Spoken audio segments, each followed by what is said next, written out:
வானொலியில் நீங்கள் கேட்டு மகிழ்ந்த தென்கட்சி கோ சுவாமிநாதன் அவர்களின் இன்று ஒரு தகவல் கதை தொகுப்பினை கேட்கலாம். காசி மாநகரத்தை பிரம்மதத்தன் அப்படிங்கிற ராஜா ஆட்சி பண்ணிட்டு வந்தார்.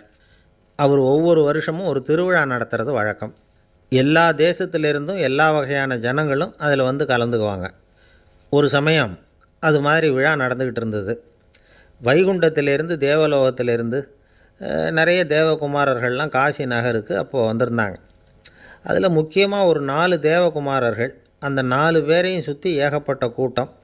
அப்படி என்ன விசேஷம் அவங்கக்கிட்ட அப்படின்னா, மற்றவங்கள விட அவங்க முகம் அழகாக இருந்ததா அப்படி பார்த்தா அப்படியும் இல்லை. அவங்க அணிஞ்சிருந்த மலர் மாலைகள் தான் அதுக்கு காரணமாக.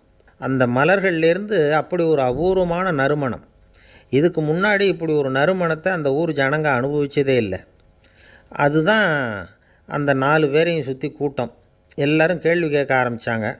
உடனே அந்த 4 தேவகுமாரர்களும் எல்லாருக்கும் தெரியும்படியாக வானத்தில் எழும்பி கொஞ்சம் உயரமாக நின்றுக்கிட்டாங்க. கீழே நின்றுக்கிட்டு இருந்த அரசன்லேருந்து ஆண்டி வரைக்கும் ஒருத்தர் பாக்கி இல்லாமல் ஒரே குரலில் எல்லாரும் அவங்கள பார்த்து, எங்களுக்கும் இது மாதிரி மாலையை போட்டுக்கணும்னு ஆசையாக இருக்குது, அதுக்கு நீங்கள் தான் அருள் பண்ணணும் அப்படின்னு கேட்டுக்கிட்டாங்க. மாலை போட்டுக்கிறதுனா எல்லாருக்கும் ஆசையாக தானே இருக்கும். அந்த 4 தேவகுமாரர்களில் ஒருத்தர் புத்தர் பிரான். அவர் சொன்னார், பூலோகவாசிகளே, நான் சொல்கிறத கொஞ்சம் பொறுமையாக கேளுங்க. கக்காரு அப்படிங்கிற கற்பக விருஷத்தின் மலர்களால் தொடுக்கப்பட்டது இந்த மாலை. இதுக்கு நிறைய சக்தி உண்டு. எந்த காலமும் இது வாடாது, வாசனையும் குறையாது. ஆனால் இதை அணிந்து கொள்கிறதுக்கு சில தகுதிகள் தேவை அப்படின்னார். என்ன தகுதி அது சொல்லுங்களேன் அப்படின்னு ஏக காலத்தில் எல்லாரும் சத்தம் போட்டாங்க. தீய இயல்புகள் உள்ளவங்க, இழிந்த சிந்தனை, இழிந்த செயல் உள்ளவங்க இந்த மாலையை அணிய முடியாது அப்படின்னார். அவ்வளோதான். கூட்டத்தில் சத்தம் போட்டவங்கள்லாம் மெதுவாக அப்படி அடங்க ஆரம்பிச்சிட்டாங்க. இன்னொரு தேவகுமாரன் சொன்னார், அடுத்தவங்க பொருளை அபகரிக்காதவன், அடுத்தவங்களுக்கு கெடுதல் பண்ணக்கூடிய பொய் பேசாதவன், பேராசையினால் கெட்ட வழியில் பொருள் ஈட்ட நினைக்காதவன் இந்த மாலையை போட்டுக்கலாம் அப்படின்னார். கூட்டத்திலிருந்து யாரும் முன்னுக்கு வரல. ஒரே ஒரு ராஜகுரு மட்டும் கொஞ்சம் முன்னாடி வந்தார். பெரியவர், படித்தவர். அவர், எனக்கு தகுதி இருக்குது அந்த மாலையை போட்டுக்கிறதுக்கு அப்படின்னார். வேறு ஒன்றும் இல்லை, பொய் சொல்லியாவது அந்த மாலையை வாங்கிக்குவோமே அப்படின்னு முடிவு பண்ணிட்டார் அவர். அவ்வளோதான், மாலையை வாங்கிட்டார். அடுத்த தேவகுமாரன் பேசினார். யாருக்கு திடமான அறிவும் மனமும் இருக்குதோ, யாருக்கு நல்ல காரியங்களில் அசையாத ஈடுபாடு இருக்குதோ, நல்ல அரிய பொருள்களை தனியாக தான் மட்டும் அனுபவிக்க விரும்பாதவர் யாரோ அவர் முன்னாடி வந்து இந்த மாலையை வாங்கிக்கலாம் அப்படின்னார். அந்த தகுதியும் எனக்கு இருக்குன்னார் ராஜகுரு. மாலையை வாங்கி போட்டுக்கிட்டார். இன்னொரு ராஜகுமாரன் பேச ஆரம்பித்தார். அறநெறியில் செல்வம் சேர்க்கணும், ஆடம்பர பொருள்களுக்கு அடிமையாகக்கூடாது, வெற்றி அடைஞ்சாலும் கர்வம் வரக்கூடாது, அப்படிப்பட்டவங்க இந்த மாலையை போட்டுக்கலாம்னார். துணிஞ்சு பொய் சொல்லி அதையும் வாங்கி கழுத்தில் போட்டுக்கிட்டார் இந்த ராஜகுரு. இன்னொரு ராஜகுமாரன் சொன்னார், சான்றோர்களை நிந்திக்காதவங்க, புறம் பேசாதவங்க இந்த மாலையை போட்டுக்கலாம்னார். அதையும் வாங்கி போட்டுக்கிட்டார். திருவிழா முடிஞ்சுது. எல்லோரும் திரும்பி போயிட்டாங்க. மறுநாள் ராஜகுரு 4 மாலைகளையும் போட்டுக்கிட்டு ராஜசபைக்கு வரார். வந்தவர் ரொம்ப அவஸ்தையோடு வர்றார். மாலையெல்லாம் வாடி போயிட்டுது, வாசனை எதுவும் கிடையாது. அது மட்டும் இல்லை, அவருக்கு கடுமையான தலைவலி வேறு வந்துட்டுது. துடிச்சு போயிட்டார். மாலையை கழட்டவும் முடியல. ஜனங்கள்லாம் அவரை பார்த்து சிரிக்க ஆரம்பிச்சிட்டாங்க. என்னத்துக்கு ஆசைப்படணும், ஏன் இப்படி கஷ்டப்படணும் அப்படின்னு. ராஜா பார்த்தார். மறுபடியும் விழாவுக்கு ஏற்பாடு பண்ணினார். தேவகுமாரர்கள்லாம் வந்தாங்க. ராஜகுரு வந்தார். மக்கள் முன்னிலையில் அவங்க காலில் விழுந்தார், மன்னிப்பு கேட்டுக்கிட்டார். இந்த மாலையை போட்டுக்கிற தகுதி எனக்கு இல்லை. தகுதி இல்லாத ஒருத்தன் தகாத தகுதியை பொய் மூலம் பெறணும்னு ஆசைப்படுறாங்களே, அவங்களுக்கெல்லாம் என்னுடைய தண்டனை ஒரு எச்சரிக்கையாக இருக்கட்டும்னார். அதுக்கப்புறம் தேவகுமாரர்கள் அவர் கழுத்தில் இருக்கிற மாலையை கழட்டினாங்களாம். அந்த மாலைகளும் பழையபடி மனம் கொடுக்க ஆரம்பிச்சுட்டு தான். இதிலேருந்து நாம் தெரிஞ்சுக்க வேண்டியது என்னென்னா, நமக்கு தகுதி இல்லாத ஒரு கௌரவம் நம்மக்கிட்ட தானாக வந்தால் கூட அதை தவிர்த்து விடுறது தான் நல்லது. அதுதான் புத்திசாலித்தனம். ஒருத்தர் வந்தார். சார், எங்கள் இலக்கிய மன்ற விழாவுக்கு நீங்கள் தலைமை தாங்கணும்னார். உடனே இவர் சொன்னார், பேச்சாளர், சார், இலக்கியத்தை பற்றி பேசுகிற தகுதி எனக்கு இல்லையே அப்படின்னார். உடனே அவர் கூப்பிட வந்தவர் சொன்னார், அந்த தகுதி உங்களுக்கு இல்லைங்கிறது எங்களுக்கும் தெரியும் சார், அதனால தான் உங்களை தலைமை தாங்க கூப்பிட்றேன் அப்படின்னார். அது சரி, தலைமைன்னா அதுக்கு இவர் என்ன தான் அர்த்தம் பண்ணுறாருன்னு தெரியல. நம்மளில் சில பேர் ரொம்ப தைரியமாக இருப்பாங்க.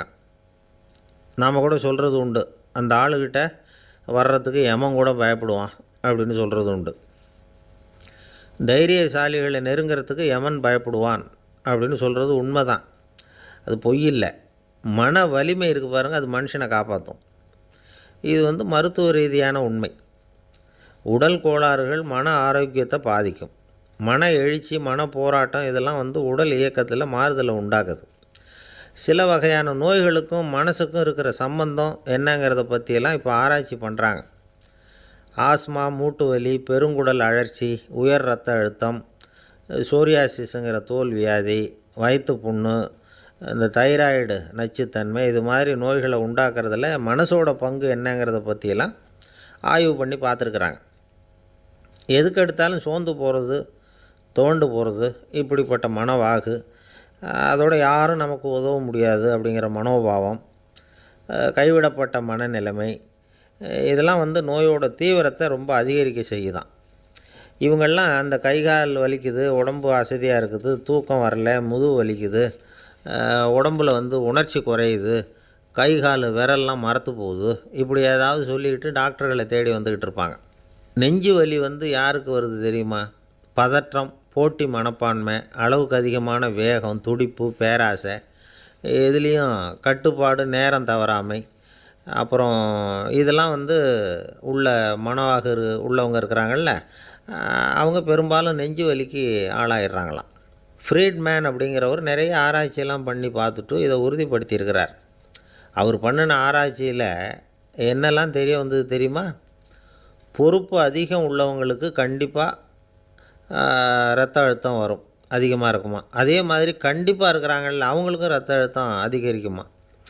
இரத்த அழுத்தம் தனக்கு அதிகமாக இருக்குங்கிறத தெரிஞ்சுக்கிட்டவங்க தலைவலி, மயக்கம், இந்த தலை சுத்தல், அசதி, இது மாதிரியான உணர்வுகளை அவங்களுக்கு வந்துடும், அது மாதிரி உணர்வு. ஆனால் உண்மை என்ன தெரியுமா? இதெல்லாம் இரத்த அழுத்தத்தினால இல்லை, இரத்த அழுத்தம் கட்டுப்பாட்டுக்குள்ளே இருந்தால் கூட இவங்க இப்படி நினைக்கிறாங்களாம். இதுக்கு காரணம் மனசு தான் அப்படிங்கிறார் அவர். சில பேர் எப்படி தெரியுமா? ஒருத்தர் மாரடைப்பால் இறந்து போனார் அப்படின்னு கேள்விப்பட்டால் போதும், இறந்து போகிறதுக்கு காரணம் இதயம்தான் அப்படிங்கிற பீதியால், இதய தளர்ச்சி அப்படிங்கிற மனநோயால் பாதிக்கப்படுறார். இவங்கெல்லாம் அடிக்கடி தங்களுடைய இதய பகுதியை தொட்டு பார்த்துக்குவாங்க, நாடியை பிடிச்சி பார்த்துக்குவாங்க, அடிக்கடி மூச்சை உள்ளுக்கு இழுத்து வெளியில் விட்டு வலி வருதா அப்படின்னு பார்த்துக்கிட்டு இருப்பாங்க. வேறு எங்கேயாவது வலிச்சா கூட நெஞ்சை வலிக்குதா அப்படின்னு பார்ப்பாங்க. நெஞ்சு வலிக்குதுன்னு கூட சில பேர் சொல்ல ஆரம்பிச்சிருவாங்க. ஆஸ்மாவுக்கும் மனசுக்கும் சம்பந்தம் உண்டு. தீர்வு காண முடியாத மன போராட்டங்கள் எல்லாத்துக்கும் அடுத்தவங்களையே சார்ந்து இருக்கிற மனநிலை, இதெல்லாம் ஆஸ்மாவினுடைய தீவிரத்தை அதிகப்படுத்திடும். பயம், இது எப்படின்னா என்ன நடக்குமோங்கிற பதட்ட நிலை, அப்புறம் இந்த பயம், இதெல்லாம் சுவாசித்தலை அதிகரிக்க செய்யுது இல்லையா. இதனால் இரத்தத்தின் காரத்தன்மை அதிகமாகி நோயின் தீவிரமும் அதிகமாகுது. மன போராட்டம், மனக்கவலை, மன இறுக்கம், இதெல்லாம் தோல் வியாதியை தூண்டி விடுதான்.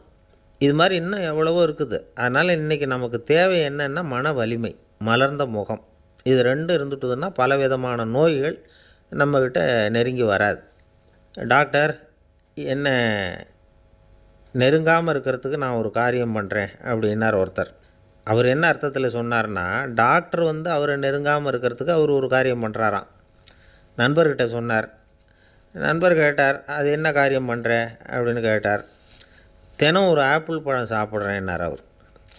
ஏன்னா ஆங்கிலத்தில் ஒரு பழமொழி சொல்லுவாங்கள்ல, an apple a day keeps doctor away அப்படிம்பாங்க. ஒரு ஆப்பிள் பழம் சாப்பிட்டா டாக்டர் விலகியே இருப்பார், டாக்டர்கிட்ட போக வேண்டிய அவசியம் இருக்காது அப்படிங்கிறதுக்காக அந்த பழமொழி சொல்கிறது.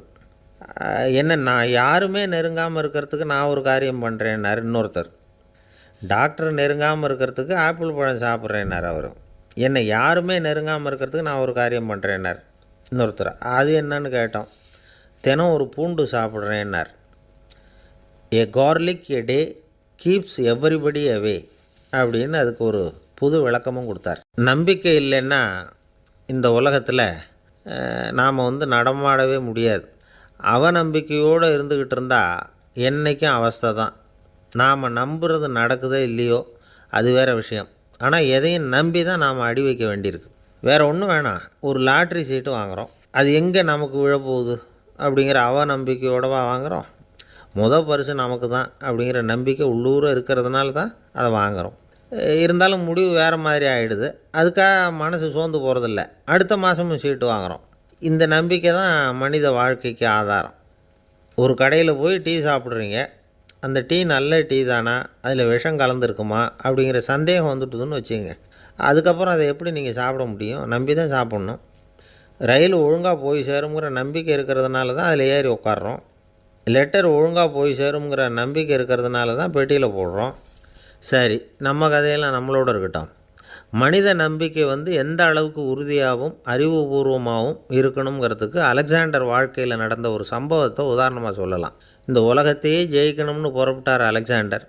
ஒரு கட்டத்தில் அவர் சிட்னஸ் நதி கரைக்கு சேர்ந்தார். அந்த சமயத்தில் அவருக்கு கடுமையான நோய் வந்துட்டுது. அவர் கூடவே வந்திருந்த கிரேக்க வைத்தியர்கள் என்னென்னமோ முயற்சியெல்லாம் பண்ணி பார்த்தாங்க. இருந்தாலும் அலெக்சாண்டருக்கு வந்திருக்கிறது என்ன நோய்ங்கிறத அவங்களால கண்டுபிடிக்க முடியல. ஏன்னா அந்த பகுதியில் உள்ளவங்களுக்கு மட்டுமே அதிகமாக வரக்கூடிய ஒரு வினோதமான நோயாக இருந்தது அது. ஆனால் அவர் இருக்கிற இடம் எதிரியோட இடம், பாரசீக மன்னனோட ஆளுகைக்கு உட்பட்ட இடம். என்ன பண்ணுறது அப்படின்னு எல்லாரும் யோசனை பண்ணாங்க. பாரசீக மன்னனோட அரண்மனையில் இருக்கிற வைத்தியர் வந்தால் இந்த நோயை குணப்படுத்தி விடுவார் அப்படின்னு சொன்னாங்க. இருந்தாலும் எதிரியோட நாட்டில் இருக்கிற வைத்தியரை கூப்பிட்டு எப்படி நம்பி வைத்தியம் பார்க்க சொல்கிறது அப்படின்னு சொல்லி எல்லோரும் தயங்கினாங்க. ஆனால் அலெக்சாண்டர் தயங்கலை. பரவாயில்ல, அழைச்சிட்டு வாங்கன்னு விட்டார். உடனே அவரை போய் அழைச்சிட்டு வந்துட்டாங்க. அவர் வந்தார். அலெக்சாண்டர் உடம்பை பரிசோதனை பண்ணி பார்த்தார். சரி, இதை குணப்படுத்தி விடலாம், பயப்பட வேண்டியதில்லை. ஆனால் இதுக்கு ஒரு மூலிகை ரசம் தயார் பண்ணி கொடுக்கணும். நான் போய் அதை தயார் பண்ணிவிட்டு 2 நாளில் திரும்பி வந்துடுறேன் அப்படின்னு சொல்லிவிட்டு போனார் அந்த வைத்தியர். அதே மாதிரி 2 நாளில் திரும்பி வந்தார் மூலிகை ரசத்தோட. இதுக்கு இடையில் அலெக்சாண்டரோட தளபதிகளில் ஒருத்தர் ரகசியமாக ஒரு எச்சரிக்கை கடிதம் கொடுத்து அனுப்பியிருக்கிறான். அதை வாங்கி என்ன விஷயம்னு பார்த்தார். இப்போ உங்ககிட்ட வந்திருக்கிற எதிரி நாட்டு வைத்தியரை நம்பாதீங்கோ, அவன் கொண்டுகிட்டு வந்திருக்கிற மூலிகை ரசத்தில் விஷம் கலந்துருக்குது அப்படின்னு அதில் எழுதியிருக்கு. அதை பார்த்தார் அலெக்சாண்டர். இருந்தாலும் கொஞ்சம் கூட அலட்டிக்கலை. வைத்தியர் கொடுத்த மருந்தை வாங்கி கடகடன்னு குடிச்சுட்டு அதுக்கப்புறம் அந்த கடிதத்தில் இருந்த விஷயத்தை அந்த வைத்தியர்கிட்ட சொன்னார். வைத்தியர் திகைச்சு போயிட்டார். தன் மேலே அலெக்சாண்டர் வச்சுருக்கிற நம்பிக்கையை பார்த்து அவருக்கு ரொம்ப வியப்பு. வைத்தியர் உண்மையிலேயே நல்ல மருந்து தான் கொண்டுகிட்டு கொடுத்துருக்கிறார், அதில் விஷம்லாம் எதுவும் கலக்கலை. அதுக்கப்புறம் அலெக்சாண்டர் அந்த வைத்தியரை பார்த்து சொன்னாராம், நம்பிக்கைங்கிற அச்சாணியை ஆதாரமாக வச்சுக்கிட்டு தான் இந்த உலகம் சுற்றிக்கிட்டு இருக்குது. எனக்கு எதிரியாக இருந்தாலும் பாரசீக மன்னர் ரொம்ப பெரியவர். அப்பேற்பட்ட மன்னருடைய அரண்மனை வைத்தியர் தொழில் நேர்மை இல்லாதவராக இருக்க மாட்டார். அப்படி இருந்தால் அவரை அரண்மனை வைத்தியராக வச்சிருக்கவே மாட்டாங்க அப்படின்னு நம்பினேன். என்னுடைய நம்பிக்கை வீண் போகலை அப்படின்னாராம். இதுதான் மானுட நம்பிக்கைங்கிறது. இந்த காலத்துலேயும் இது மாதிரி இந்த மானுட நம்பிக்கையை ரொம்பவும் சாமர்த்தியமாக கையாளுகிற கெட்டிக்காரங்க சில பேர் இருக்கிறாங்க. இந்த காலத்து குரு, அவருக்கு ஒரு சிஷ்யன். குரு முன்னாடி அந்த சிஷ்யன் ரொம்ப பணிவாக நின்று, குருவே, உங்கள் கையால் விஷத்தை கொடுத்தாலும் அதை வாங்கி மடமடன்னு குடிச்சிருவேன் அப்படின்னா. உன்னுடைய குரு பக்தியை மெச்சினேன் அப்படின்னார் குரு. அதுக்கு அந்த சிஷ்யன், அப்படி இல்லை குருவே, உங்கள்கிட்ட சிஷ்யனாக இருக்கிறத விட உங்கள் கையால் விஷத்தை வாங்கி குடிச்சு விட்றது ரொம்ப நல்லது, அதனால தான் அப்படி சொன்னேன் அப்படின்னா. ஒரு தீப்பெட்டியை பார்த்து கேட்டுதான், நாம் 2 பேரும் தானே உரசிக்கிறோம், ஆனால் நான் மட்டும் தீப்பிடிச்சி எரிஞ்சு போகிறேன், நீ அப்படியே இருக்கிறியே அப்படின்னு தான். அதுக்கு தீப்பெட்டி சொல்லியிருக்குது, உனக்கு தலையில் கணம் இருக்குது அதனால் அழிஞ்சு போகிற அப்படின்னு தான். எப்படி இருக்கு பாருங்கள் இந்த பதில். தலையில் கணம் உள்ளவங்க யாருமே சரியாக இருக்க முடியாது. எவ்வளவு பெரியவங்களாக இருந்தாலும் சரி, ரொம்ப கஷ்டம்தான் அது. கர்வங்கிறது கூடவே கூடாது. இதை விளக்கிறதுக்கு மகான் ஒருத்தர் ஒரு சம்பவத்தை சொல்கிறார். அர்ஜுனன் தீர்த்த யாத்திரை பண்ணானா. அப்போது தென்னிந்தியாவுக்கு வந்திருக்கிறான். ராமேஸ்வரத்துக்கு போனப்போ அங்கே இலங்கைக்கு கல்லுலாம் அடுக்கி போடப்பட்டிருந்த பாலத்தை பார்த்தானா. ஒரு சின்ன குரங்கு அதுக்கு பக்கத்தில் விளையாடிக்கிட்டு இருந்திருக்கு. அதை பார்த்துட்டு அர்ஜுனன் சிரிச்சிருக்கான். ஏன் சிரிக்கிறேன்னு கேட்டிருக்கு அந்த குரங்கு. ராமன் மிகச்சிறந்த வில் வீரன், அப்படி இருக்கிறப்போ அவன் இலங்கைக்கு அம்புகளாலேயே ஒரு பாலம் கட்டியிருக்கலாம். அதை விட்டுட்டு போயும் உன்ன மாதிரி குரங்குகளை துணையாக வச்சுக்கிட்டு இப்படி ஒரு கருங்கல் பாலத்தை கட்டியிருக்கிறானே அப்படின்னு நானா. அம்புகளால் பாலம் கட்ட முடியுமா அப்படின்னு கேட்டு தான் குரங்கு. ஏன் முடியாது, என்னால் முடியுமேன்றிருக்கான் அர்ஜுனன். அம்பால் பாலம் கட்டலாம், இருந்தாலும் என்ன மாதிரி குரங்குகள் ஏறி நடந்தால் அது தாங்குமா? அதனால தான் ராமர் வந்து கருங்கல் பாலமே கட்டினார் அப்படின்றது குரங்கு சொல்லிச்சான். அப்படியே சொல்கிற, நான் வேணும்னா இப்போ அம்புகளாலேயே ஒரு பாலத்தை கட்டுறேன், நீ அது மேலே ஏறி நடந்து பார். பாலம் விழுந்துட்டுதுன்னா நான் தீ மூட்டி அதில் குதித்து உயிர் தியாகம் பண்ணி விட்றேன் அப்படின்னு நான் ரொம்ப கோபமாக. உடனே அந்த சின்ன குரங்கு பெரிய உருவம் எடுத்துட்டு தான் கையில் கதையோடு அர்ஜுனன் முன்னாடி நிற்கிறான் அனுமன். பார்த்தா, என்னுடைய தலைவர் ராமரையா இழிவாக பேசுகிற, நீ இப்போ பாலம் கட்டு, நான் என்னுடைய பலத்தை காட்டுறேன் அப்படின்னு அனுமன். அர்ஜுனன் வந்து தன்னுடைய காண்டிபத்தை எடுக்கிறான், சரமாரியாக அம்புகளை விடுறான். அதெல்லாம் ஒன்றோட ஒன்று கோத்துக்கிட்டு அப்படியே பாலம் மாதிரி நிற்கிது. அர்ஜுனன் தலை நிமிர்ந்து நின்னான். அனுமன் வந்து உயர கிளம்பி அங்கேருந்து பாலத்தில் வந்து பொத்துன்னு இறங்கினான். பாலம் அப்படியே நொறுங்கி போச்சு தூள் தூளாக. என்ன அர்ஜுனா, இப்போ என்ன செய்ய போகிற அப்படின்னு நான் ஏளனமா. அர்ஜுனன் தலையை தொங்க போட்டுக்கிட்டான். சொன்னபடி தீ மூட்டி அதில் குதிக்கிறதுக்காக 3 தடவை சுற்றி வந்தான். அப்போது கிருஷ்ணர் அங்கே வந்தார். என்ன அர்ஜுனா, என்ன நடக்குது, என்ன இது அப்படின்னு ஒன்றும் தெரியாத மாதிரி கேட்டார். அர்ஜுனன் வாயை திறக்கிறதுக்கு முன்னாடி அனுமன் வாயை திறந்தான், நடந்ததை சொன்னான்.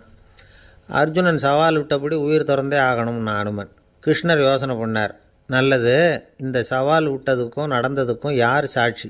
பெரியவர் ஒருத்தரை சாட்சியாக வச்சுக்கிட்டல்லவா நீங்கள் இந்த போட்டியை நடத்தியிருக்கணும் அப்படின்னார். அதனால் என்ன, இப்போ மறுபடியும் அந்த போட்டியை நடத்திவிட்டா போச்சு, என்னால் அந்த அம்பு பாலத்தை நொறுக்க முடியாதா அப்படின்னு அனுமன். சரி, இப்போ மறுபடியும் அது நடக்கட்டும்னார் கிருஷ்ணர். அர்ஜுனன் அம்பு பாலம் அமைச்சான். அனுமன் ஏறி குதிச்சான். பாலம் அசைஞ்சு கொடுக்கவே இல்லை, அவ்வளோ உறுதியாக இருக்குது. இப்போ அனுமன் தலையை குனிஞ்சிக்கிட்டான். அர்ஜுனன் நன்றியோடு நிமிர்ந்து பார்த்தான். கிருஷ்ணருடைய தோள்கள்லேயும் முதுகள்லேயும் ரத்தம். என்ன சுவாமி, என்ன நடந்ததுன்னு நான் பதறி போய், உன் அம்பு பாலத்தை நான் தான் முட்டு கொடுத்து தாங்கிக்கிட்டு இருந்தேன். அனுமன் குதித்தப்போ என் மேலே ஏற்பட்ட காயங்கள் இவை. பின்ன உன்னுடைய அம்பு பலத்தினாலேயா பாலம் நின்றுதுன்னு நினைக்கிற அப்படின்னாரான். முதல்ல வந்து அர்ஜுனன் அப்புறம் அனுமன் 2 பேருக்குமே கர்வ பங்கம் ஆகிட்டு தான். அதாவது அவங்கக்கிட்ட இருந்த கர்வம் போயிட்டுது. யாராக இருந்தாலும் கர்வம் கூடாதுங்கிறத இதிலேருந்து நாம் புரிஞ்சுக்கணும். இந்த காலத்தில் நாமெல்லாம் எந்த விஷயத்துக்கெல்லாம் கர்வப்பட்டுருக்கோம் தெரியுமா? ஒரு 2 பெண்கள் தங்களுடைய கணவன்மார்களை பற்றி ரொம்ப பெருமையாக பேசிக்கிட்டாங்களாம். அதில் ஒரு அம்மா சொல்லியிருக்கு, என் வீட்டுக்காரர்கிட்ட எந்த சப்ஜெக்ட் கொடுத்தாலும் சரி, அந்த விஷயத்தை பற்றி அழகாக 1 மணி நேரம் பேசுவார் அப்படின்னாங்களாம். உடனே இன்னொரு அம்மா, அது என்ன பிரமாதம், என் வீட்டுக்காரருக்கு சப்ஜெக்டே தேவையில்லை, விஷயமே இல்லாமல் நாள் பூரா பேசிக்கிட்டு இருப்பார் அப்படின்னாங்களாம். அன்பாக இருக்கணும்னு அநேக பெரியவங்க சொல்லியிருக்கிறாங்க. நாமளும் அதை கேட்டுவிட்டு அன்பு காட்டுறதுக்கு தயாராக தான் இருக்கிறோம். அதை வாங்கிறதுக்கு தான் ஆளை காணும். இருந்தாலும் அன்பில் எத்தனையோ வகை உண்டு. அதை சரியாக புரிஞ்சுக்கிட்டு அதுக்கப்புறம் அன்பு காட்ட ஆரம்பிக்கணும். வகையை புரிஞ்சிக்காமல் அன்பு காட்டினா வம்புல மாட்டிக்க வேண்டியது தான். அன்புன்னா சாதாரணமாக நினச்சி விடாதீங்க. அதில் எவ்வளவு விதம் தெரியுமா? இரக்கம், கருணை, காருண்யம், பந்துத்துவம், பட்சம், பாசம், நேசம், விசுவாசம், அபிமானம், காதல், பக்தி, இப்படி பல விதமாக அதை பற்றி சொல்லி வச்சுருக்கிறாங்க பெரியவங்க. இந்த வார்த்தைகள்லாம் நாம் கேள்விப்பட்டது தான். இருந்தாலும் அதுகளுக்குள்ளே என்ன வித்தியாசம்னு கேட்டால் சரியாக சொல்ல தெரியாது. அதனால் இந்த வார்த்தைகளுக்கெல்லாம் பெரியவங்க என்ன விளக்கம் சொல்கிறாங்கன்னு இப்போ பார்க்கலாம். எளியவர்கள் மேலே செலுத்துகிற அன்பு இருக்குது பாருங்கள், அதுக்கு இரக்கம்னு பேர். அறிவு பலம், சரீர பலம், இது 2ம் இல்லாதவங்க மேலே, அதாவது வலிமையற்றவர்கள் மேலே செலுத்துகிற அன்பு இருக்குது பாருங்கள், அதுதான் கருணை. எறும்புலேருந்து யானை வரைக்கும் சகல ஜீவராசிகள் மேலேயும் காட்டுற அன்புக்கு காருண்யம்னு பேர், ஜீவகாருண்யம். சிவி சக்கரவர்த்தி காட்டின அன்பு இந்த ரகம். உறவினர்கள், சொந்தக்காரங்க, அவங்க வசதியாக இருந்தாலும் வறுமையில் இருந்தாலும் வித்தியாசம் இல்லாமல் காட்டுற அன்பு இருக்குது பாருங்கள், அதுக்கு பேர் பந்துத்துவம். ஒரு எஜமானன் வேலையாள்கிட்ட காட்டுற அன்பு இருக்குது பாருங்க, அதுக்கு பேர் தான் பட்சம். அவனும் தன்னை மாதிரி மனுஷன்தாங்கிற நினப்பு வேணும். ஒரு தாய் தன்னுடைய குழந்தை மேலே, ஒரு குழந்தை தன்னுடைய தாய் மேலே செலுத்துகிற அன்புக்கு பாசம்னு பேர். ஈருடல் ஓர் உயிர்னு நினைக்கிறது இது. ராமரும் கௌசலையும் இதுக்கு உதாரணம். தம்மை ஒத்த நண்பர்கள்கிட்ட செலுத்துகிற அன்புக்கு நேசம்னு பேர். வயசு, செல்வம், அந்தஸ்து இந்த வித்தியாசமெல்லாம் பார்க்காம அவங்க சுகதுக்கத்தில் சமபங்கு எடுத்துக்கிறது இது. கிருஷ்ணன் குசேலர்கிட்ட காட்டினது இந்த ரகம். வேலை செய்கிறவன் முதலாளிகிட்ட காட்டுற அன்புக்கு விசுவாசம்னு பேர். தேசத்து மேலேயும் தாய்மொழி பேர்லையும் செலுத்துகிற அன்புக்கு அபிமானம்னு பேர். தேசாபிமானம்னு சொல்கிறோமே இதுதான். ஒரு கணவன் மனைவி பேரில் காட்டுற அன்புக்கு காதல்னு பேர், கடவுள் பேரில் செலுத்துகிற அன்புக்கு பக்தின்னு பேர். இப்படி அன்புல பல ரகம் இருக்கிறப்போ அதில் உள்ள வித்தியாசம் தெரியாமல் இடம் மாற்றி அன்பு காட்டினா இடைஞ்சல் தான். சரி, இந்த அன்பை பற்றி விஞ்ஞானம் என்ன சொல்லுது தெரியுமா? இதயத்தை பாதுகாக்கிறதுக்கு முக்கியமாக தேவைப்படுற ஒன்று இந்த அன்பு தான்னு சொல்லுது. நெதர்லாந்து விஞ்ஞானிகள் இதை ஆராய்ச்சி பண்ணியே கண்டுபிடிச்சிருக்கிறாங்க. கொஞ்சம் முயல் குட்டிகளை 2 பிரிவாக பிரித்தாங்க. 2 குரூப்புக்கும் கொழுப்பு அதிகமாக உள்ள ஆகாரத்தையே கொடுத்துக்கிட்டு வந்தாங்க. ஆனால் ஒரு குரூப்புக்கு வெறுமன ஆகாரத்தை கொடுத்ததோடு சரி, இன்னொரு குரூப்பு முயல்களுக்கு ஆகாரம் கொடுத்ததோடு நிறுத்திக்கல. அதுக்கு முன்னாடி கூண்டுகளை திறந்து விட்டு முயல்களை கொஞ்ச நேரம் எடுத்து கொஞ்சி விட்டு அதுக்கப்புறமா ஆகாரம் கொடுத்தாராம் ஆராய்ச்சியாளர்.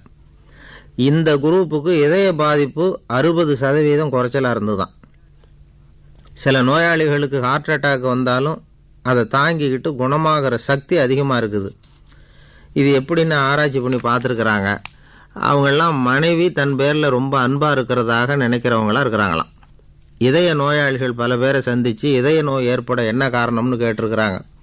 அவங்க சொன்ன காரணம்லாம் சாப்பாடு சம்மந்தமாக இல்லையா, மனைவி அன்பா இல்லை, இப்படிப்பட்ட காரணத்தை தான் சொல்கிறாங்களாம். அதனால் இதயத்தை பாதுகாக்கணும்னு நினைக்கிறவங்க அடுத்தவங்க அன்பாக இருக்கிறது மாதிரி பார்த்துக்குங்க, அதுதான் முக்கியம். ஒருத்தர் முகம் பூரா பிளாஸ்டரி போட்டுக்கிட்டு வந்தார். ரொம்ப கோபமாக, என்னங்க ஆச்சுன்னு விசாரித்தேன். எல்லாம் உங்களால் தான் சார்னார். விவரமாக சொல்லுங்களேன். என்ன உங்கள் தகவலை கேட்டுட்டு ஒரு பூனைக்குட்டியை கையில் எடுத்தேன், அன்பாக அதை தடவி கொடுக்கறதுக்காக. ஆனால் அது முந்திக்கிட்டது, அது என் முகத்தை தடவி கொடுத்துட்டுது, முகம் பூரா நகை கீறல், அதுதான் இப்படி அப்படின்னார். அன்புல அறிவு சேராததுனால வந்த கோளாறு இது. அமெரிக்க ஜனாதிபதி ஆப்ரஹாம் லிங்கன் ஒரு நாள் தன்னோட கோச்சு வண்டியில் தலைநகரான வாஷிங்டனுக்கு போயிட்டுருக்கிறார்.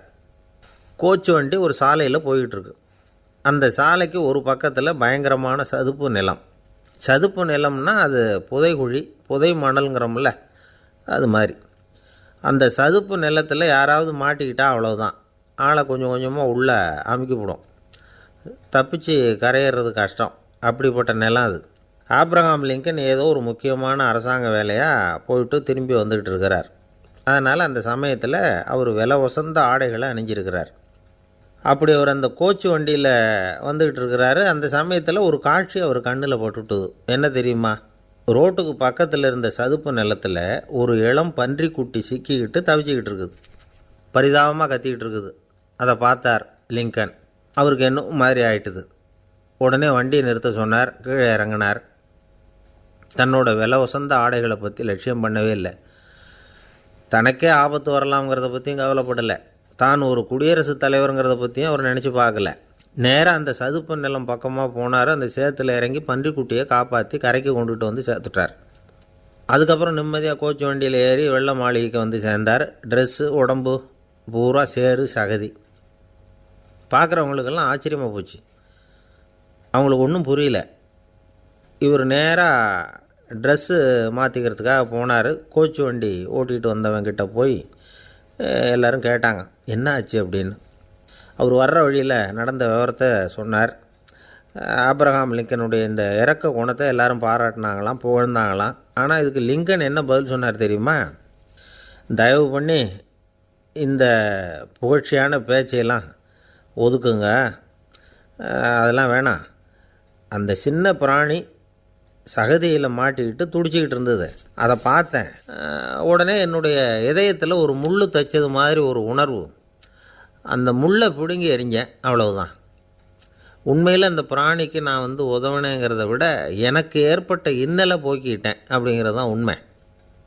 அதுதான் பொருத்தம். அப்படி இருக்கிறப்போ இதில் புகழறதுக்கு என்ன இருக்குது அப்படின்னாராம் ஆப்ரஹாம் லிங்கன். எவ்வளவு யதார்த்தமான வார்த்தைகள் பாருங்கள். இந்த காலத்தில் நம்மளையும் பல பேர் அப்படி உண்டு. நீச்சல் தெரியாத ஒரு ஆள் தண்ணியில் இறங்கிட்டான்.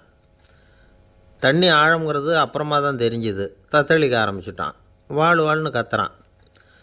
கரையில் நின்றுட்டு இருந்த ஒருத்தர் இதை பார்த்தார். உடனே அவருக்கு இதயத்தில் முள் தைச்சது மாதிரி ஒரு உணர்வு. உடனே குபீர்னு தண்ணியில் பாய்ஞ்சார். அவரை காப்பாற்றி கரைக்கு கொண்டுட்டு வந்து சேர்த்தார். இதை பார்த்துக்கிட்டு இருந்த இன்னொருத்தர் காப்பாற்றின அந்த ஆளை பாராட்டி புகழ்ந்தார். என்ன புகழாதீங்க சார் அப்படின்னார் அவர். ஏன்னு கேட்டார் இவர். நான் அந்த ஆளை ஏன் காப்பாற்றினேன் தெரியுமா? அவன் நேற்றுக்கு என்கிட்ட 300 கடன் வாங்கியிருக்கிறான். இவன் தண்ணியில் போட்டான்னா நான் கொடுத்த கடனும் தண்ணியில் போடும். அதனால தான் விழுந்து காப்பாற்றினேன் அப்படின்னா அந்த ஆள். ஒருத்தர் இருக்கார், நல்ல உத்தியோகத்தில் தான் இருக்கிறார். ஆனால் எப்போ பார்த்தாலும் முகத்தை வெறுப்பாக வச்சுருப்பார். அப்படியே வருவார் போவார். ஏன் சார் இப்படி இருக்கிறீங்க அப்படின்னு விசாரித்தோம். ஏன்டா இந்த வேலைக்கு வந்தோம்னு இருக்குது சார் அப்படின்னார். உங்கள் வேலை உங்களுக்கு பிடிக்கலையா அப்படின்னு கேட்டோம். இல்லைன்னார். இப்படிப்பட்டவங்க வெற்றிகரமான வாழ்க்கை வாழ முடியாது. இது நிபுணர்கள் கருத்து. வேலையை நேசிக்க தெரிந்தவர்கள் வெற்றி பெறுவார்கள் அப்படிங்கிறாங்க அவங்க. எந்த துறையாக இருந்தாலும் சரி, அந்த துறையில் வெற்றிகரமாக இருக்கிறவங்கள விசாரித்து பாருங்கள். எனக்கு என்னுடைய வேலை ரொம்ப பிடிக்கும் அப்படின்னு சொல்கிறவங்களாக தான் இருப்பாங்க. அப்படி இருந்தால் தான் அது வெற்றிகரமாக இருக்க முடியுது அவங்களால. ஒருத்தனுக்கு பிடித்தமான பொழுதுபோக்கே அவனுடைய தொழிலாக இருந்துட்டுதுன்னா அவனை மாதிரி கொடுத்து வச்சவன் வேறு யாரும் இல்லை அப்படிங்கிறார் பெர்னாட் ஷா. ஒரு தடவை மன்னர் ஹுமாயூன் உயிரை தண்ணீர் மொண்டு ஊற்றுகிற தொழிலாளி ஒருத்தர் காப்பாற்றினாராம் அந்த ஹுமாயூன் உயிரை. உடனே மன்னர் கேட்டிருக்கார், உனக்கு என்ன வேணும்னாலும் கேளு தரேன், உயர் பதவி வேணுமா அப்படின்னு கேட்டாராம். மன்னா, மக்களின் தாகம் தீர்க்கக்கூடிய இந்த பணியை விட உயர்ந்தது உண்டா அப்படின்னாராம் அந்த தொழிலாளி. அவரால் அவருடைய வேலையை நேசிக்க முடிஞ்சுது. அதனால் மகிழ்ச்சியாக இருக்க முடிஞ்சுது. நாமெல்லாம் அப்படி இல்லை. வேலை கிடைக்கிற வரைக்கும் கிடைச்சா போதும் அப்படின்னு இருக்கோம். கிடைச்சதுக்கப்புறம் ஏன்டா இந்த வேலைக்கு வந்தோம்னு ரொம்பவும் அழுத்துக்குவோம். சரி, நாம் இருக்கிற இடத்துல நாம் வெற்றிகரமாக இருக்க வழி உண்டா அப்படின்னா உண்டுன்னு சொல்கிறாங்க. அதாவது மன இயல் நிபுணர்கள் இருக்கிறாங்க இல்லையா, அவங்க அதுக்கு முக்கியமாக 6 வழிகள் சொல்கிறாங்க.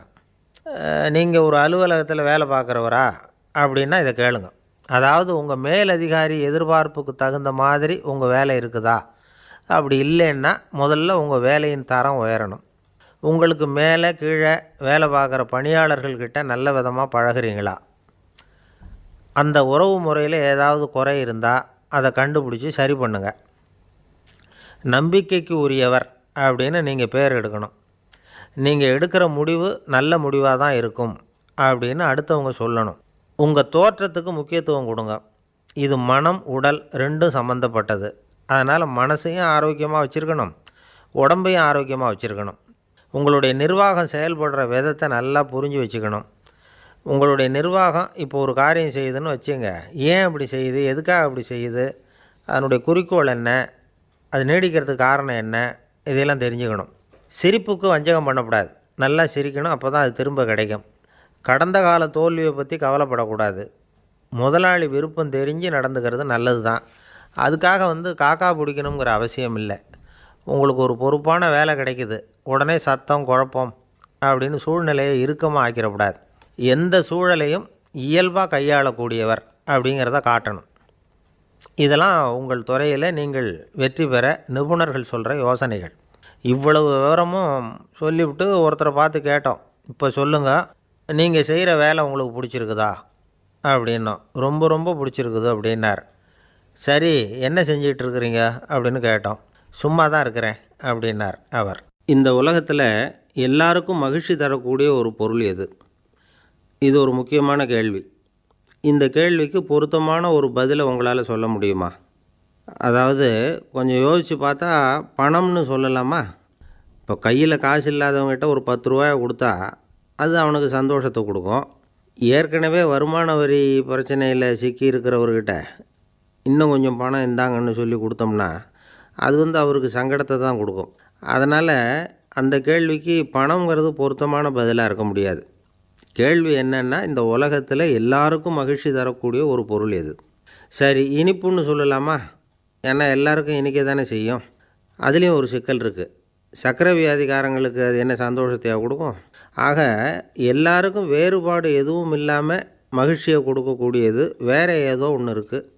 அது என்னன்னு கண்டுபிடிக்கணும். அதுதான் இன்றைக்கி தகவல். இப்போ அதை கண்டுபிடிக்கணும்னா இந்த கதையை கேட்கணும். அது என்ன கதைன்னா, ஒரு ஊரில் ஒரு ராஜா இருந்தார். அவருக்கும் இதே சந்தேகம் வந்துட்டுது.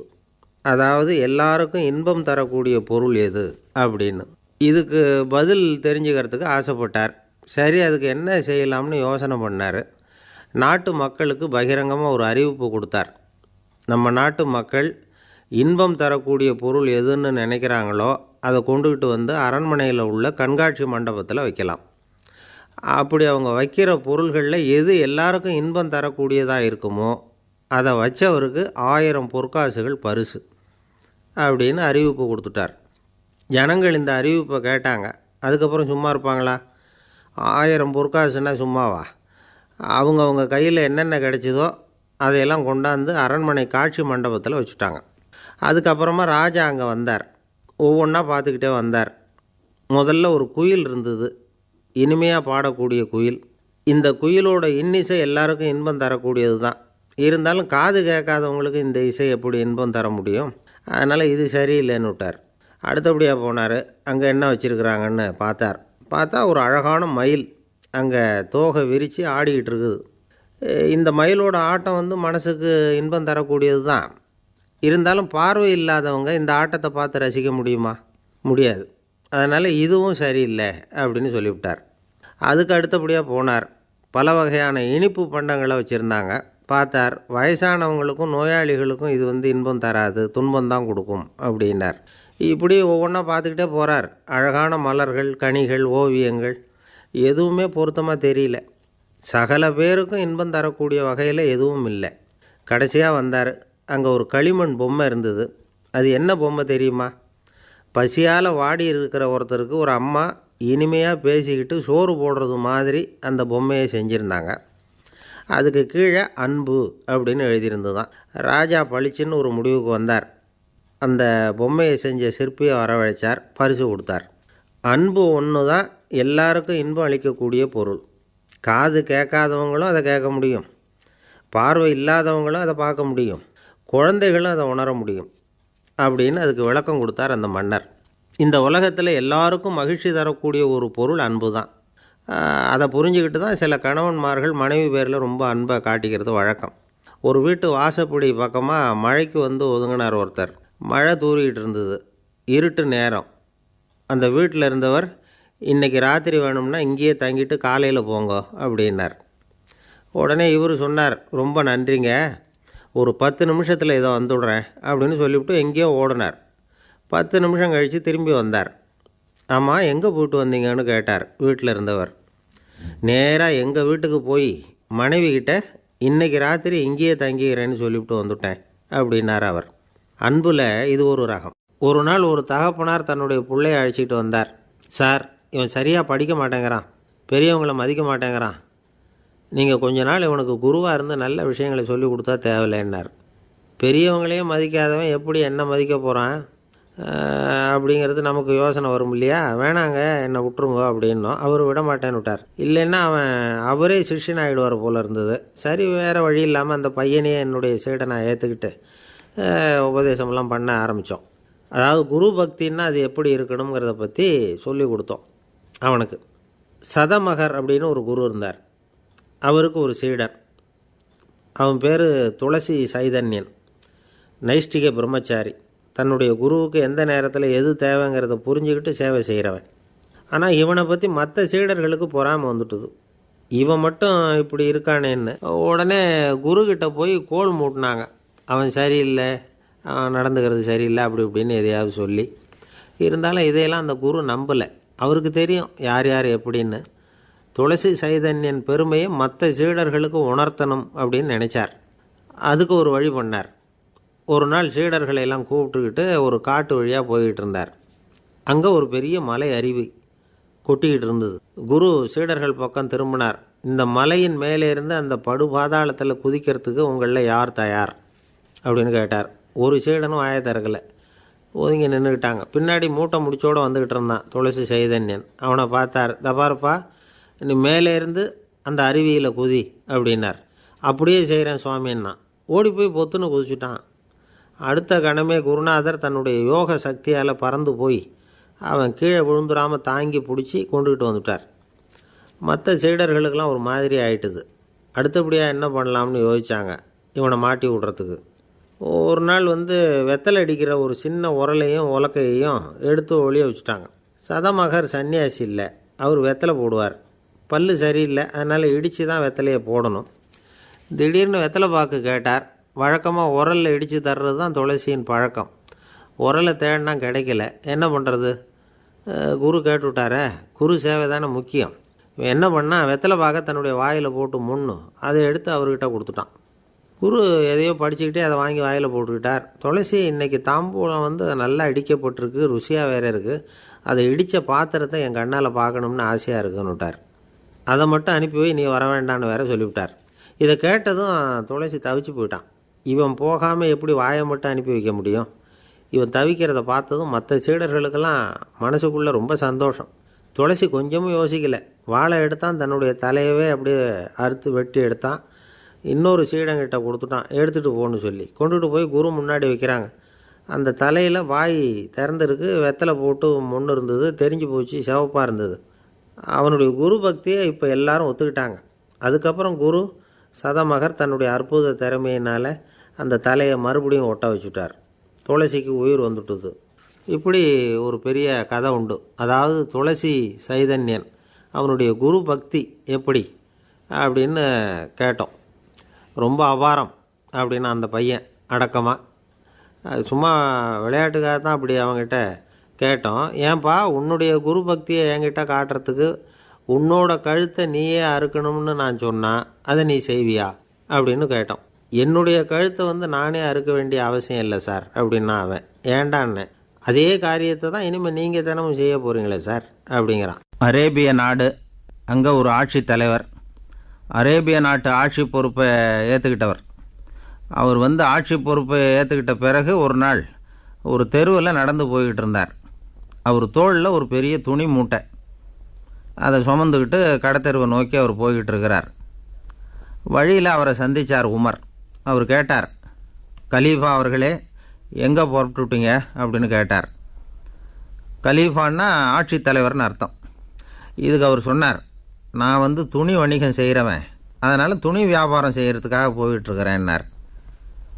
நீங்கள் இப்போ இந்த நாட்டுக்கு ஆட்சி தலைவர், ஆட்சி பொறுப்பில் இருக்கிறீங்க, நீங்கள் வியாபாரம் செய்ய போட்டால் அரசு பணிகளை செய்கிறது யார் அப்படின்னு கேட்டார் அவர். நான் அரசு பணிகளை மட்டுமே செஞ்சுக்கிட்டு இருந்தால் என் குடும்பத்தை காப்பாற்றுறது யார் அப்படின்னு கேட்டார் அவர். இப்படி கேட்டவர் யார் தெரியுமா? அவர் தான் அபூபக்கர், இறை தூதர் முகமது அவர்களுக்கு பிறகு கலீஃபாவாக தேர்ந்தெடுக்கப்பட்டவர். அப்போலாம் ஆட்சி தலைவர்களுக்கு சம்பளம்னு எதுவும் கிடையாது. இந்த பிரச்சனையை எப்படி தீர்க்கிறதுன்னு யோசனை பண்ணார் உமர். அபு உபைதா அவர்கள்கிட்ட அழைச்சிட்டு போனார். அவர் யாருன்னா அவர் தான் பொது நிதி கருவூலத்தின் பொறுப்பாளர். அவர்கிட்ட பிரச்சனையை சொன்னார். இது மாதிரி ஆட்சி தலைவருக்கு பொது நிதியிலிருந்து ஊதியம் அளிக்க முடியுமான்னு கேட்டார். பொது நிதி விதிகளின்படி அதுக்கு சாத்தியம் இல்லைன்னு சொல்லிவிட்டார் அவர். சரி, வேறு ஏதாவது வழி இருக்குதான்னு கேட்டார் உமர்.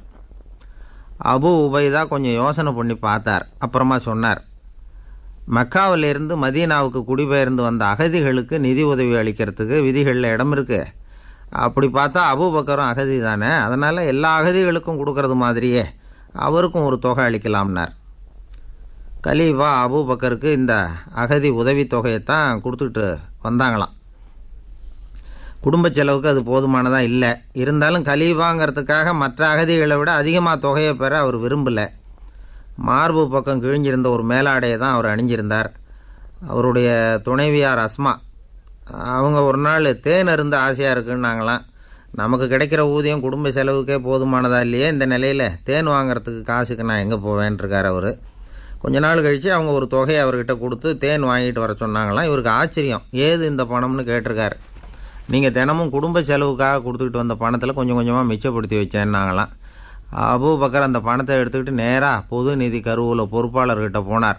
இந்த பணத்தை பொது நிதியில் சேர்த்துருங்க, இது அதிகப்படியாக எனக்கு தரப்பட்டு வந்த ஊதியம், அடுத்த மாதத்துலேருந்து இந்த தொகையை குறைச்சிங்கன்னு வேறு சொல்லிவிட்டாராம்.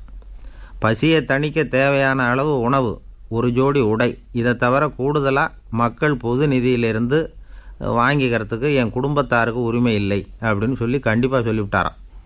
அவர் வாங்கிட்டு வந்த இந்த குறைந்த ஊதியம் கூட அவர் மனசை உறுத்திக்கிட்டே இருந்தது. கடைசி நேரம் அவர் தம்முடைய மகள் ஆயிஷா அவர்களை அழைச்சார். மகளே, இதுவரைக்கும் பொது நிதியிலிருந்து நான் வாங்கிட்டு வந்த தொகை என்னுடைய இதயத்தில் பாரமாக அழுத்திக்கிட்டு இருக்கு. என் தோட்டத்தை விற்று அதில் வர்ற பணத்திலேருந்து நான் இதுவரைக்கும் வாங்கிட்டு வந்த ஊதிய தொகையை கணக்கு போட்டு பொது நிதியில் சேர்த்துடு அப்படின்னாராம். பதவி ஏற்கிறதுக்கு முன்னாடி தன்கிட்ட இருந்ததை விட இப்போ கூடுதலாக என்ன சொத்து இருக்குன்னு பார்த்துருக்கார். ஒரு ஒட்டகம், ஒரு கோப்பை, ஒரு பணியாள், இதையும் அடுத்தபடியாக கலீஃபாவா வர்றவர்கிட்ட ஒப்படைச்சிருங்க அப்படின்னு விட்டாராம். அதே மாதிரி அடுத்து வந்த உமர்கிட்ட ஒப்படைச்சாங்க. அப்போ உமர் சொன்னாராம், அபூபக்கரே, இந்த முன்மாதிரியால் உங்களுக்கு பிறகு இந்த ஆட்சி பொறுப்பை ஏற்கிறவர்களை பெரும் நெருக்கடிக்கு ஆளாகி விட்டீங்க அப்படின்னு சொல்லி ரொம்ப கண் கலங்கினாராம். கடைசியாக அபூபக்கர் தன்னுடைய குடும்பத்தாருக்கு விட்டு சென்ற சொத்து ஒரு படுக்கை விரிப்பு, ஒரு போர்வை, அவ்வளவுதான். இது சிந்திக்க வேண்டிய ஒரு செய்தி. ஒரு ஊரில் ஒரு மன்னர் இருந்தாராம். அமைச்சர் அவர்கிட்ட சொன்னாராம், மன்னா, நம்ம ராஜ்யத்தில் இனிமே லஞ்ச ஊழலே இருக்காதுன்னாராம். ஆஹா, அப்படின்னா ஊழல் பேர் வழிகளையெல்லாம் நாடு கடத்தியாச்சா அப்படின்னு கேட்டிருக்காரு மன்னர். இதுக்கு அவர், அப்படி இல்லைங்க, இனிமேல் கொடுக்கறதுக்கு ஜனங்கள்கிட்ட பணமே இல்லை அப்படின்னாராம். ஒரு தந்தை தன்னோட பிள்ளைய ரொம்ப தைரியசாலியாக வளர்க்கணும்னு ஆசைப்பட்டார். அதுக்காக அவனை கூப்பிட்டு உட்கார வச்சு இப்படி உபதேசம் பண்ணார். இதை பாருப்பா, நான் உன்னாட்டம் இருக்கிறப்போலாம் எதுக்கும் பயப்பட மாட்டேன், ரொம்ப துணிச்சலாக இருப்பேன். ஒரு நாள் ஒரு அப்பாவி எலிய ஒரு பூனை துரத்திட்டு ஓடிச்சு. நான் உடனே என்ன செஞ்சேன் தெரியுமா? அந்த பூனையை பிடிச்சேன், அது வாலில் ஒரு பட்டாசு சரத்தை கட்டினேன், கொளுத்தி விட்டேன், படபடன்னு வெடிக்க ஆரம்பிச்சுட்டுது. அது துள்ளிக்கிட்டு அங்கேயும் இங்கேயும் ஓடி இருக்கு பாரு ஓட்டம், ரொம்ப தமாஷு அப்படின்னார் அப்பா. இப்படி சொல்லிவிட்டு பையனை பார்த்து, இதை கேட்குறதுக்கு உனக்கும் துணிச்சல் வருதா, நான் என்னுடைய செயலை நீ கேட்குறப்போ உனக்கு துணிச்சல் வருதா அப்படின்னு கேட்டார். வருதுன்னா பையன். எப்படின்னா அப்படிங்கிற விவரத்தையும் சொன்னான் அவன். அதாவது, எலியை விரட்டினத்துக்காக பூனை வாலில் பட்டாசு கொளுத்துனீங்க நீங்கள், பூனையை விரட்டினத்துக்காக உங்கள் கழுத்தில் பட்டாசு சரத்தை மாட்டினா என்னென்னு தோணுது எனக்கு அப்படின்னு நான் பையன். பையனோட துணிச்சல் அப்பாவே நடுங்க வச்சுட்டுது. அது சரி, ஒரு அப்பா பிள்ளைக்கு இப்படியா உபதேசம் பண்ணுறது? எல்லாருக்கிட்டையும் அன்பாக பழகிறது எப்படி அப்படின்னு சொல்லி கொடுக்கணும். பிஞ்சு உள்ளங்களில் நஞ்சை தூவலாமா? ஒரு நாள் விநாயகர் ஒரு பூனையோடு விளையாடிக்கிட்டு இருந்தாராம். அப்படி ஆசையாக விளையாடிக்கிட்டு இருந்தப்போ அவரோட கை நகம் தவறுதெல்லாம் பூனையோட முகத்தில் பட்டுட்டு தான். அது ஒரு சின்ன கீரெல்லாம் உண்டாகி விட்டுது. அப்போ அவர் அதை ஒரு பெருசாக நினைக்கல. கொஞ்ச நேரத்துக்கு அப்புறம் விநாயகர் வீட்டுக்கு வந்தார். அவங்க அம்மா பார்வதி தேவியை பார்த்தார். பார்வதி தேவி கன்னத்தில் விரலால் கீறினது மாதிரி ஒரு அடையாளம் இருந்தது. விநாயகருக்கு அதிர்ச்சி, ஆச்சரியம். நம்ம அம்மா இந்த உலகத்துக்கே தாயார், அப்பேற்பட்ட அவங்க முகத்திலேயே கீறலை உண்டாக்கக்கூடியவங்க யாராக இருக்க முடியும் அப்படின்னு யோசனை பண்ணார். தாயே, உன்னுடைய கன்னத்தில் இந்த வடு எப்படிம்மா ஏற்பட்டதுன்னு கேட்டார். குழந்தாய், இது நீ செஞ்ச காரியம்தான்ப்பா, உன்னுடைய கை நகம் கீறினதுனால ஏற்பட்ட வடு தான் இது அப்படின்னாங்க அவங்க. விநாயகர் திடுக்கிட்டு போட்டார். எப்படிம்மா அது? நான் எந்த காலத்துலேயும் ஒன்று அப்படி கீறினதாக எனக்கு நினைவு இல்லையே அப்படின்னார். இன்னைக்கு காலையில் ஒரு பூனையை கீறினதை நீ மறந்துட்டியா அப்படின்னாங்க அந்த அம்மா. விநாயகர் திகைச்சு போய் நின்னார். பார்வதி தேவி சொன்னாங்க, இதை பார்ப்பா, இந்த உலகத்தில் இருக்கக்கூடிய எல்லா உயிர்கள்லேயும் நான் இருக்கிறேன், நான் தான் இந்த உலகமாக ஆகியிருக்கிறேன். ஆகையினால நீ யாரை துன்புறுத்தினாலும் அது உண்மையிலேயே என்ன துன்புறுத்தினதாக தான் முடியும் அப்படின்னாங்க. விநாயகர் மனசுக்குள்ளே ஒரு வெளிச்சம் ஏற்பட்டு தான். அதுக்கப்புறம் அவர் யாரையுமே கல்யாணம் பண்ணிக்காததுக்கு அதுதான் காரணமாக. இந்த உலகத்தில் எல்லாரையும், இங்கே இருக்கிற எல்லாத்தையும் தாயின் வடிவமாக அவர் பார்க்க ஆரம்பிச்சிட்டாராம். குருதேவர் ராமகிருஷ்ணர் இந்த கதையை எடுத்து சொல்லியிருக்கிறார். நபிகள் நாயகம் ஒரு தடவை ஒரு நாற்காலியில் உட்காந்து என்னமோ யோசனை பண்ணிகிட்டு இருந்திருக்கிறார். அப்போ அவரோட உடையில் ஒரு கீழ்ப்பகுதி தரையில் படிஞ்சு கிடந்திருக்குது. அங்கே விளையாடிக்கிட்டு இருந்த ஒரு பூனை அது மேலே படுத்து தூங்கி போச்சு. தொழுகை செய்ய வேண்டிய நேரம் வந்துட்டது. நபிகள் நாயகம் எழுந்திருக்க பார்த்தார். அப்போ தான் பூனை தன்னோட உடை மேலே படுத்து தூங்கிட்டு இருக்கிறது கண்ணில் படுது. பூனையோட தூக்கத்தை கலைக்க விரும்பல அவர். தன்னுடைய சகோதரியை கூப்பிட்டார். ஒரு கத்திரிக்கோல் எடுத்துகிட்டு வர சொன்னார். பூனை படுத்திருந்த உடைப்பகுதி மட்டும் இருக்குல்ல, அதை மட்டும் அதோட கத்திரிச்சு விட்டுட்டு அதுக்கப்புறம் அவர் எழுந்திரிச்சு தொழுகைக்கு போனாராம். அதாவது, பிற உயிர்கள்கிட்ட எப்படி அன்பு காட்டணுங்கிறத பெரியவங்க எவ்வளவோ விதத்தில் நமக்கு எடுத்து காட்டியிருக்கிறாங்க. இருந்தாலும் எத்தனை பேர் மனசில் அதெல்லாம் உரைச்சிருக்குது? நாமளும் நம்ம ட்ரெஸ்ஸு மேலே ஒரு பூனை படுத்திருந்தா ஒரு கத்திரிக்கோலை தான் தேடுவோம், எடுத்துக்கிட்டு வர சொல்லுவோம். துணியை வெட்டுறதுக்கு பதிலாக இல்லை அதோட வாழை வெட்டினா என்ன அப்படின்னு தோணும். ஒரு ஆள் ரொம்ப பிரியமாக ஒரு பூனையை ஆற்றுல குளிப்பாட்டிக்கிட்டு இருந்தானா. எப்படி? அந்த பூனையை ஆற்று தண்ணியில் அமுக்கி அமுக்கி குளிப்பாட்டிக்கிட்டு இருக்கிறான். அந்த வழியாக போன பெரியவர் ஒருத்தர் இதை பார்த்தார். இதை பார்ப்பா, பூனையை அது மாதிரி ஆற்று தண்ணியில் அமுக்கி குளிப்பாட்டாத, மூச்சு திணறி செத்து போடும் அப்படின்னு அட்வைஸ் பண்ணார். நீ போய் அவன் வேலையை பார்த்துக்கிட்டு, எனக்கு எல்லாம் தெரியும்னா இவன். சரின்னு அவர் போயிட்டார். கொஞ்ச நேரம் கழித்து அவரே அந்த வழியாக திரும்பி வந்துக்கிட்டு இருந்தார். ஆற்றுல பூனையை குளிப்பாட்டிக்கிட்டு இருந்தவன் அழுதுகிட்டு உட்காந்துருக்கிறான். பக்கத்தில் அந்த பூனை செத்து கிடக்குது. இதை பார்த்தார் பெரியவர். நான் தான் அப்போவே சொன்னேனே அந்த பூனையை ஆற்றுல நினைக்காதேன்னு, அதை கேட்டிருந்தா அப்படி ஆயிருக்குமா அப்படின்னார். அந்த ஆள் கோபமாக இவரை முறைச்சி பார்த்தான். அட போய்யா, இந்த பூனை ஆற்றுல குளித்ததுனால ஒன்றும் செத்து போகல, குளித்ததுக்கப்புறம் அதோட உடம்பு ஈரமாக இருக்குதுன்னு அதை புழிஞ்சேன், அதனால தான் இப்படி ஆயிட்டுது அப்படின்னானான்.